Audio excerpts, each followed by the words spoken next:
Hey guys, so today I thought that I would make a video for you on how I go about planning my garden for a gardening season.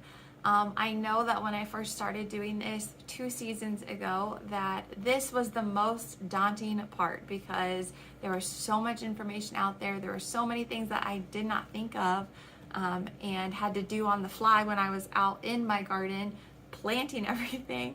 So hopefully watching this video for you, if you are first starting out, will be helpful. And maybe you're a little bit more seasoned and you've done this for a couple of seasons and you're watching this might help you just think of things that maybe you never thought of before.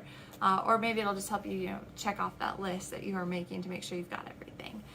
If you guys have any questions, please feel free to leave those down in the comment section below. I'll be more than happy to answer them for you. And if I can't answer it, I'll definitely give you a tool that I can possibly find, and maybe it will help you get that question answered. And if you like this video, go ahead and hit that subscribe button down below for me.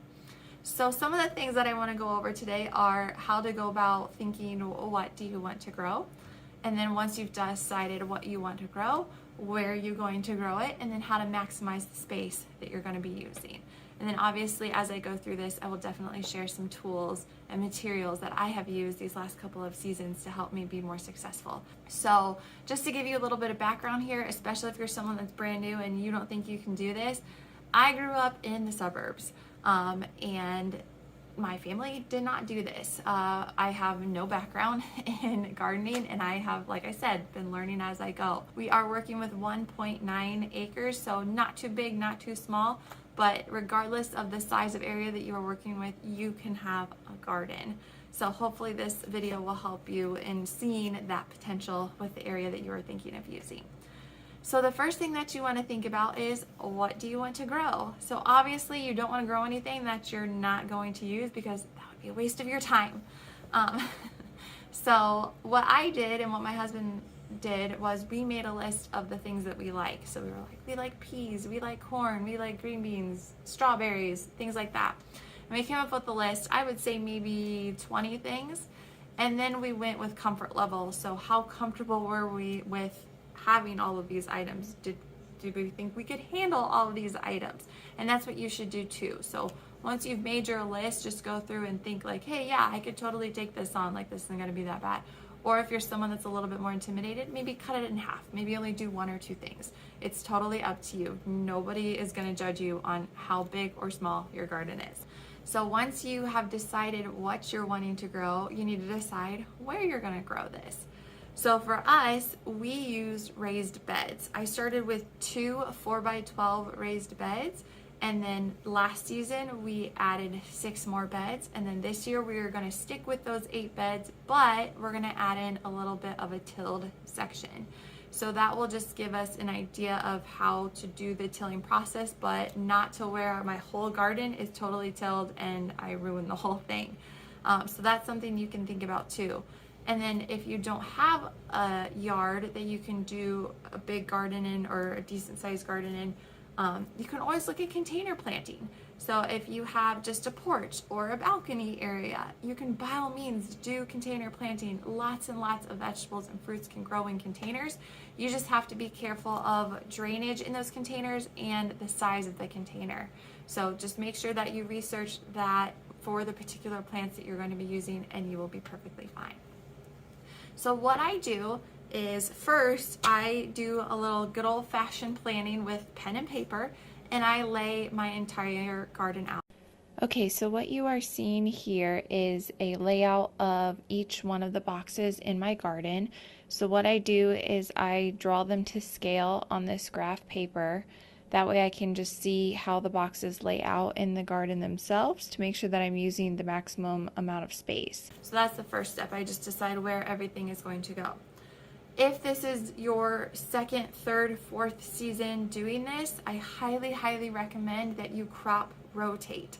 The reason why is because certain plants will either take or give to your soil, and if you put too much, let's say a giver plant, which would be like peas and green beans, if you put those in the same area, you may not have as a successful crop this year because there's too many nutrients in the soil. Or if you do something like corn in one spot and then you don't crop rotate, there may not be enough nutrients in the soil. So if this is your second, third, fourth season doing this, I highly recommend that you crop rotate. That's what we're going to be doing this year, is I had to think about what was where. If you're not sure if a plant is a giver, a taker, or in between, just go ahead and internet search it. That's honestly what I did this year when I was thinking of crop rotating. So once you've got your boxes or your area, your containers all planned out, then you want to figure out how to maximize the space that you are given. So what I'm going to show you here is how I go about the spacing process. Okay, so what you're looking at here is another drawing of my garden. I've taken the information from the first page as to what plants I want in each box, but this time I'm figuring out how many plants I need in each box. So in a second here in the video, I'll show you where you can find information on spacing, both between plants and also rows. So if you look up in the upper left-hand corner, you can see that I have my tomato plants. Tomatoes need 1.5 feet apart from each plant, and then on rows, they need to have 2 feet between each. So for my 12 by 4 boxes, I can fit about 14 tomato plants. And then I just did this process with each one of the vegetables. So if you look at peas there, which are right below tomatoes, you can see that I have found out that they need to have 4 inches between each plant and then 8 inches between each row. So in total, I can have around 32 plants in each row, and I can have 5 total rows. So in that one box, I can have 64 pea plants. So it's pretty simple. It does take a little bit of time, not too much time, but you do have to do a little bit of math to figure out what you can get in your box. But the best thing about this is that you're knowing you're using your maximum amount of space, whether it's for rows, containers, or raised beds. 2 places that you can figure out how you can space your plants both between each other and the rows. 1 can be on the back of a seed packet, and 2, just doing a good old-fashioned internet search. So this is one of my seed packets. This is for my carrots. So the thing that you want to pay attention to is that little chart that's at the very top there. And the 2 areas that you want to look at are seed spacing and row spacing. So for these carrots, I would need to have 2 to 3 inches between each seed, or 2 to 3 inches between each plant. And then for row spacing, I would need to have 12 to 15 inches between each row. Now, not all seed packets will have this chart on the back of it, or may not have this information listed, and that's okay. All you would have to do is just go onto the internet and search the particular plant that you are looking for, and just make sure that you type in for seed spacing and row spacing, and you should get the information pretty easily. Another great tool that you can use, and I used this my first season, was Farmer's Almanac. What they have is, my husband just signed up for a free trial, and we were able to choose the vegetables that we were going to be growing, the quantity of vegetable, and then it told us how much spacing goes between the plant and the rows. It was awesome. So as you can see here, this is just a list of the vegetables that we were growing for this particular year. And then what this database did is that we were able to put in the number of each vegetable we were growing, and then it gave us the space for each vegetable, and then also the spacing per row. So it does lay it out all nicely for you, and I've held on to this because I'm using a lot of the same vegetables. So instead of having to go on the internet and search, I can just refer back to this sheet. So that's why this is super helpful and why I've held on to it. So then once you have figured out spacing and you're maximizing your space, then you need to kind of figure out when to plant this. So again, you have an option for this. So going back to that seed packet, you might see a little map of the United States. What this little map is an outdoor planting date map, and then it breaks down the United States into 4 different zones. So based on where you're living at, you would just look at your state and then see the color, and then match that color for the particular zone. That zone is telling you when it would be an optimal time to plant this seed outside. You can go more in depth with your zones by going to just a search engine and typing in zones for gardening and you will come up with tools. I will put a link down below to the website that I used this year to help me get a little bit more concentrated to my area. Because again, this little map here on the back of the seed packet, it's very vague. It just shows you for your entire state. But what you'll find out when you start researching zones is that it's actually can get more concentrated. And then as you get into gardening even further, you'll start to realize that your own yard has different climates.